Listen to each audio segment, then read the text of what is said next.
رسول اللہ صلی اللہ علیہ وآلہ وسلم نزول قرآن کے وقت بہت سختی محسوس فرمایا کرتے تھے، اور اس کی علامتوں میں سے ایک یہ تھی کہ یاد کرنے کے لیے آپ اپنے ہونٹوں کو ہلاتے تھے۔ ابن عباس رضی اللہ تعالیٰ عنہ نے کہا، میں اپنے ہونٹوں کو ہلاتا ہوں جس طرح آپ ہلاتے تھے۔ سعید کہتے ہیں، میں بھی اپنے ہونٹ ہلاتا ہوں جس طرح ابن عباس رضی اللہ تعالیٰ عنہ کو میں نے ہلاتے دیکھا۔ پھر انہوں نے اپنے ہونٹ ہلائے۔ ابن عباس رضی اللہ تعالیٰ عنہ نے کہا، پھر یہ آیت اتری کہ اے محمد، قرآن کو جلد جلد یاد کرنے کے لیے اپنی زبان نہ ہلاؤ، اس کا جمع کر دینا اور پڑھا دینا ہمارا ذمہ ہے۔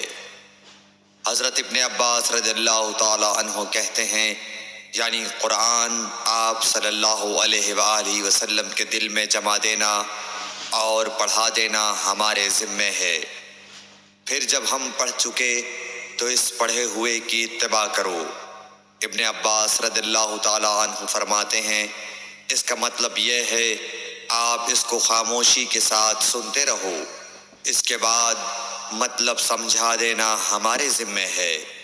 پھر یقیناً یہ ہماری ذمہ داری ہے کہ آپ اس کو پڑھو، یعنی اس کو محفوظ کر سکو۔